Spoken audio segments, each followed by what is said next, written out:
So hello and welcome back to my channel Learn with Shweta, and today we are going to study a poem of class 7th NCERT Honeycomb, that is Mystery of Talking Fan.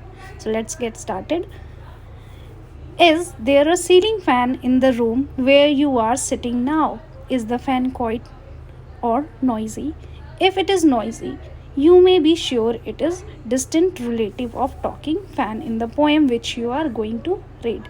So in this particular poem, what we are going to read, पहले हम poem पढ़ेंगे, उसके बाद we will discuss the summary, then we will also discuss the question answers. So in this particular poem, what poet want to say that here he is asking to us, क्या आपके room में कोई ceiling fan है? क्या वो quite मतलब जो fan जब चलती है तो क्या वो शांत रहता है या फिर नॉइज़ी है? क्या उसमें आवाज़ें आती हैं? नॉइज़ मीन्स होता है आवाज़ें आना. इफ़ इट इज़ नॉइज़ी, अगर वो नॉइज़ी है, you may be sure it is the distant relative of talking fan. अगर वो नॉइज़ी है, उसमें से आवाज़ आती है, तो आप इस बात के लिए श्योर हो जाइए कि ये जो टॉकिंग फ़ैन जिसके बारे में हम पढ़ने वाले हैं इस पोएम में, ये इसकी दूर की रिलेटिव है. In the poem which you are going to read, इस पोएम में जिसके बारे में हम पढ़ने वाले हैं. So let's get started. Once there was a talking fan, electrical his chatter. एक समय की बात है, एक टॉकिंग फ़ैन हुआ करता था जिसकी जो चैटर मतलब उसकी जो बोलने की आवाज़ थी, इट वॉज इलेक्ट्रिकल. मतलब जब वो चलता था इलेक्ट्रिसिटी से, तब उसमें से बोलने की आवाज़ें आती थी. फ़ैन कैसे चलता है? इलेक्ट्रिसिटी से चलता है. जब हम स्विच ऑन करते हैं तब फ़ैन रन करता है. It couldn't quite here what he said and I couldn't quite hear what he said and I hope it doesn't matter.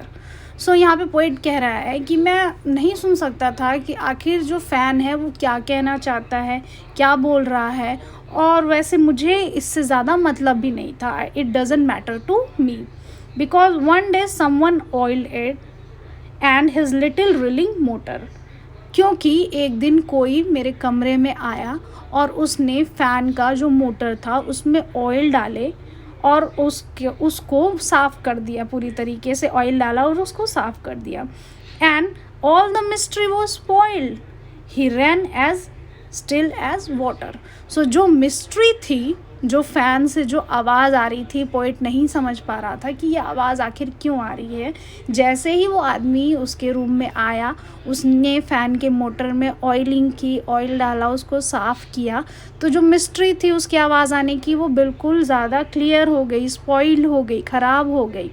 क्योंकि उसके बाद ऑयलिंग करने के बाद जो फ़ैन था वो बहुत ही ज़्यादा स्मूथ चलने लगा. जैसे कि वाटर फ्लो करता है वैसे ही स्मूथली वो भी चलने लगा.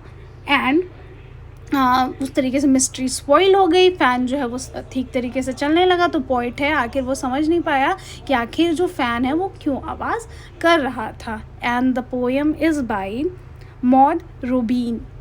Poet name is Maud Robin. So let's discuss its summary and question answers.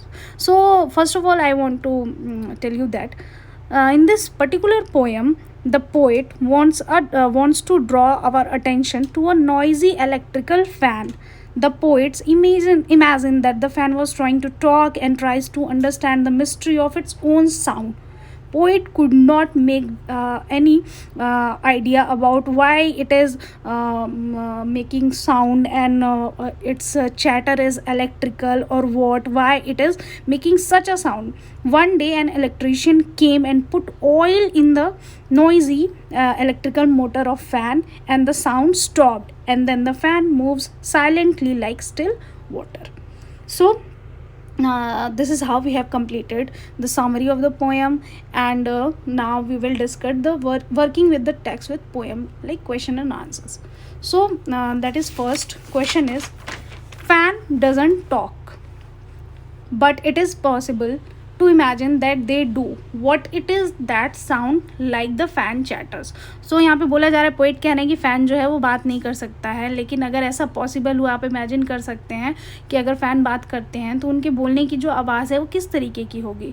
सो इसका आंसर होगा, the noise created by fans motor due to the lack of oiling was being compared to the fans chatters. So जो fan में आवाज़ आती है, जब fan में उसके मोटर को ऑयलिंग चाहता है, ऑयल की जब कमी हो जाती है तो फ़ैन में से आवाज़ें आने लगती हैं. तो यहाँ पे वही बताया जा रहा है कि फ़ैन नॉइज़ क्यों क्रिएट करता है, क्योंकि उसको ऑयल की डिमांड होती है, ऑयल चाहिए होता है उसके मोटर को. Next question, complete the following sentences. अब ये कुछ लाइंस दिए हुए हैं पोएम के, और इसके आगे के सेंटेंसेस हमें बना के इस लाइंस को कंप्लीट करना है.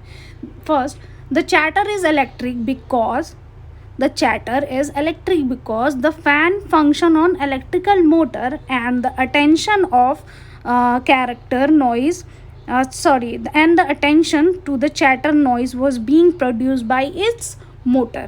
I am repeating the answer.